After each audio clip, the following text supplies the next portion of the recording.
Ég heiti Svanni Símonardóttir og ég lögfræðingur. Ég get gert eins ofta þú vilt, sko.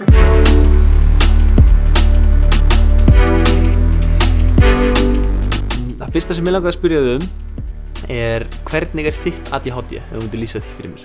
Það hefur tekið mig tíma til þess að komast í sátt við það, en ADHD mitt svolítið stórt, svolítið ég mjög lítil en mér finnst þetta að gera mig hærri.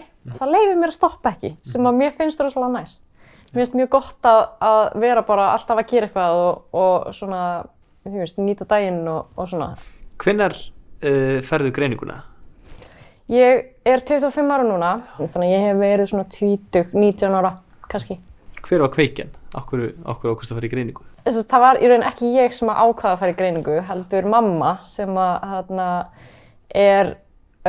hún svona vísindamaður og búin að vera rannsaka ADHD rosalega mikið og hún ásamt kennurunum í menntaskólanum mínum að þeir höfðu haft samband við foreldra mína og bent henni á eða þeim á að ég gæti verið með ADHD. En hvernig upplifðirðu þá eins og grunnskóla og menntaskóla áður en það greininguna? Mér fannst rosalega gaman, en ég var þarna líka bara í svona félagslegum aðstæðum. Ég var ekki þarna til þess að læra í raun. En ég þurfti að fara í sumarskóla á bara hverju ári í raun og ég gerði það. Ég man ekki eins og mér minnir ég hafi verið að falla í þeim líka, en ég veit ekki alveg hvernig, en af einhverjum ástæðum að náði ég að klára. Eftir þú fær greininguna, breyttist hugarfarið gagnvart sjálfri þér? Mér fannst eins og ég hafi verið eina manneskjan í heiminum sem hafi verið send í ADHD greiningu og þetta kom mér alveg virkilega óvart, sko. Og sérstaklega þegar ég fékk bara, já, þú skorar alveg rosalega hátt í bara greiningunni, að þá var ég alveg svona, ok, ég greinilega ekki heimsk, eða þú veist, ég ekki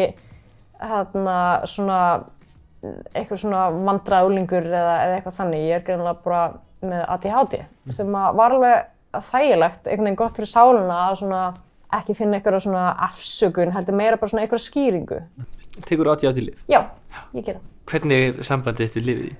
Mér líður eins og áður en ég fékk greiningu, áður en ég byrjaði að lyfjum, að þá hafi heimurinn verið svona, eða ég í raun og mínir möguleikar, sko.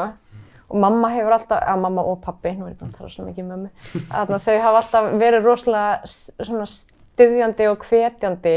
En ég hafði aldrei þessa trú sjálf, af því að ég gat ekki ég gat ekki meira en bara þetta ákveðið.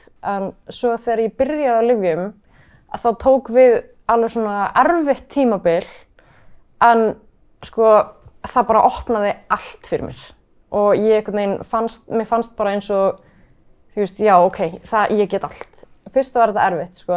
Eins og geðlæknirinn minn sagði að ég hafi verið með tilfinningalega, og þegar ég var 19 eða 20 þegar við áttum þessa samræðu, hann sagði að ég væri með þessa tilfinningalega þroska á við 13 ára strák. En allavega þegar ég byrjaði á þessum lyfjum, þá allt í einu varð ég rosalega svona emotional og bara svona, það eins og ég hafi þroskast 10 ár bara á einum mánuði.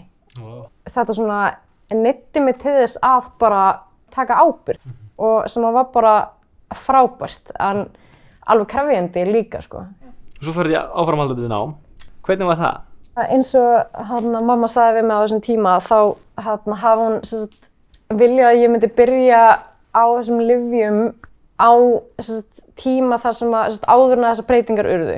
Bara svona til þess að sjá hvort að raunverulegur eða marktækur munur væri sjáanlegur. Einkunnirnar bara ruku upp og kennararnir allir bara hvað gerðist. En ég fann líka bara allt í einu að mér fannst þetta gaman. Og þannig að ég útskrifaðist úr menntaskóla, eitthvað sem bara ég sá ekkert endilega fyrir mér á þeim tíma.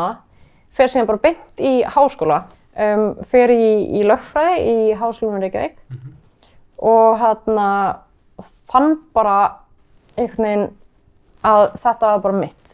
Og mér fannst þetta ótrúlega gaman, ég hafði ótrúlega mikinn áhuga á þessu og ég lærði bara alla daga, allan daginn. Og svo klárar masterinn? Já. Og ertu lögfræðingur í dag? Já. Hvernig nýtist ADHD þér í lögfræðinni til dæmis? Sko, það að ég sé með ADHD, það svona eða svona ýtir mér út í það að ég þarf að skipuleggja mig rosalega vel. Og ég þarf skipulagt til þess að einhvern veginn bara halda utan mínar hugsanir og svona. Ég get yfirfært svolítið ofvirknina í að bara sitja og bara svona fókusa. Og svo tek ég út, þú veist, það allt á æfingu, þú veist, eftir vinnudaginn. Og finnst þér að hjálpa þér að stunda íþróttir eða hreyfa þig? Já, alveg klárlega, sko. Ég náttúrulega snarovirk, þannig að ég þarf líka þessa útrás. Ég fundi það ef ég sleppi því að fara á æfingu í einhverja daga, að þá er ég bara send á æfingu, þú veist, af því að ég verð bara ómögulega svolítið að vera í kringum, sko. Ert þú með eitthvað svona aðferðir eða eitthvað tricks, eitthvað taktík sem þú notar til þess að channela eða þú veist, stýra þér í þá áttir sem þú vilt fara? Algjörlega. Þetta er eitthvað sem ég hef svona þurft að experimenta með og komast að. Ég þarf alveg að svona passa upp á þessa litlu hluti sem að kannski ég hef tekið eftir að fólk í kringum mig getur alveg svona sleppt sér í eins og þú veist mataræði og svona, já, áfengi og þannig. Þú veist, það er eitthvað sem að, þú veist, ég gæti leyft mér en ég finn bara að hentar mér betur að sleppa.